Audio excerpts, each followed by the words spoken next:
বাংলাদেশ যতদিন এই পৃথিবীতে থাকবে ততদিন শহীদ প্রেসিডেন্ট জিয়াউর রহমানের নাম অবিচ্ছেদ্য অংশ হিসেবে থাকবে। উনি এমন একজন কালজয়ী নেতা যার নেতৃত্বের প্রেক্ষিতে স্বাধীনতার যুদ্ধ হয়েছে এবং স্বাধীনতার যুদ্ধে আমরা জয়লাভ করেছি। তিনি স্বাধীনতার ঘোষণা দিয়ে রণাঙ্গনে লড়াই সংগ্রাম করে বীর উত্তম খেতাব প্রাপ্ত হয়েছে।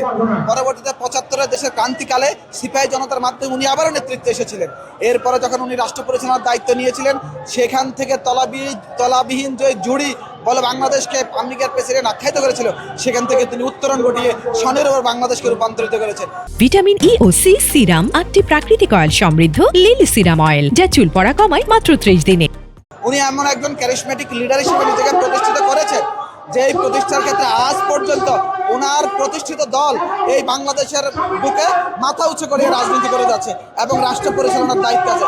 সুতরাং শহীদ রাষ্ট্রপতি জিয়াউর রহমান এমন একজন নেতা যার আদর্শ লালন পালন ও ধারণ করে আমরা এগিয়ে যাচ্ছি এবং বাংলাদেশ জাতীয়তাবাদী দলও ওনার আদর্শ, ওনার চেতনা বহন করে আগামীর বাংলাদেশ সুন্দর, সমৃদ্ধ, সাম্য, মানবিক ও ন্যায় ইনসাফের ভিত্তিতে প্রতিষ্ঠা করার জন্য সেই কার্যক্রম করবে।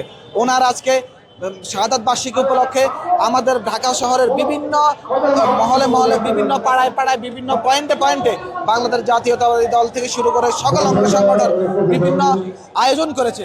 ওনার রুহের মাগফিরাত কামনা করে খাবার বিতরণ করেছে, কর্মসংস্থান সৃষ্টির লক্ষ্যে সেলাই মেশিন বিতরণ করেছে এবং বিভিন্ন শ্রমিকদেরকে বিভিন্ন ধরনের পারিতোষিক দিচ্ছে এবং বিভিন্ন অর্থনৈতিকভাবে তাদেরকে স্বাবলম্বী করার জন্য তাদেরকে গিফট প্রদান করছে। ওনার রুহের মাগফিরাত কামনা করে এই কার্যক্রমগুলি আজকে বাংলাদেশ জাতীয়তাবাদী দল এবং তার সকল অঙ্গ সংগঠন পুরো ঢাকা শহরে করছে এবং পুরো বাংলাদেশ ব্যাপী এই কার্যক্রম চলছে। আপনারা দেখেছেন পালিয়ে যাওয়া একটা রাজনৈতিক দল যারা এখন বাংলাদেশের রাজনীতিতে নিজেদেরকে অপ্রাসঙ্গিক হিসেবে গড়ে তুলেছে, তারা তাদের নেতার এরকম মৃত্যুবার্ষিকীতে তারা সাধারণ মানুষ থেকে চাঁদা উঠিয়ে টাকা নিয়ে কুলখানের আয়োজন করত।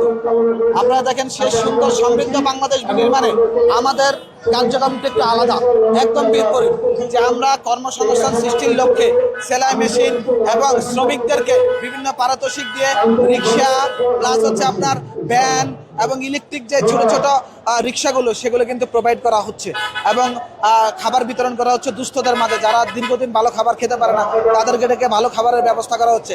সুতরাং আমাদের রাজনৈতিক চর্চাটা একটা আদর্শ নিয়ে শহীদ প্রেসিডেন্ট জিয়াউর রহমান উনি যেমনটি বাংলাদেশ প্রতিষ্ঠা করেছেন সেই আদর্শকে দীর্ঘদিন টেনে নিয়েছিলেন দেশনেত্রী বেগম খালেদা জিয়া এবং ওই আদর্শকে আরও বেশি উজ্জীবিত করার জন্য বর্তমান মাননীয় প্রধানমন্ত্রী ঠিক তেমনি এরকম মানুষের উপকারার্থে, মানুষের স্বার্থে, জনগণের স্বার্থে, রাষ্ট্রের স্বার্থে এই ধরনের যৌক্তিক এবং গুরুত্বপূর্ণ কার্যক্রম করছে।